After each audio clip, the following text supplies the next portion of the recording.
আসসালামু আলাইকুম সবাইকে, চলে এলাম আরেকটি নতুন ভিডিও নিয়ে।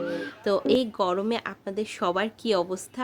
আমার তো একেবারেই অতিষ্ঠ অবস্থা। না খেতে ইচ্ছে করে, না রান্না করতে ইচ্ছে করে। রান্না যেহেতু করতেই হবে, তো এমন একটা রেসিপি কেন ট্রাই করব না, যেটা খেলে শরীরটাও ঠান্ডা থাকবে এবং স্বস্তিতে একটু ভাত খাওয়া যাবে। তো আমি প্রথমেই মাছগুলো ভেজে নিয়েছিলাম হলুদের গুঁড়ো, মরিচের গুঁড়ো এবং লবণ মাখিয়ে। তো সেম প্যানের মধ্যে আমি কিছু পেঁয়াজ কুচিও অ্যাড করে দিলাম এবং সেটাকে একটু বেরেস্তা করে ভেজে নিচ্ছি। হালকা বাদামি করেই ভেজে নিয়েছিলাম। এরপর পানি অ্যাড করে আদা, রসুন, লাল মরিচের গুঁড়ো, ধনে গুঁড়ো এবং হলুদের গুঁড়ো দিয়ে আমি মশলাটা ভালো করে কষিয়ে নিচ্ছি, যাতে কাঁচা গন্ধটা আর না থাকে। এরপর কেটে ধুয়ে রাখা আমি এখানে ঝিঙে এবং আলুটো অ্যাড করে দিয়েছি।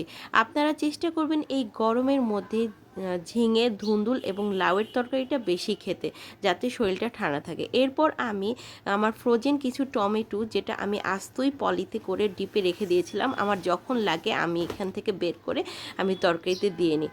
এখানে ঢাকনা দিয়ে ঢেকে রাখার পরে অনেকগুলো ঝোল বের হয়েছে। এখানে কিন্তু আমি কোনো পানি কিন্তু অ্যাড করিনি। তারপর আমি ভেজে রাখা মাছ, ফ্রোজেন টমেটো এবং কাঁচামরিচ দিয়ে হালকা একটু ঝোল কমার পর ধনেপাতা দিয়ে নামিয়ে নিয়েছি। তো ধন্যবাদ সবাইকে। আসসালামু আলাইকুম।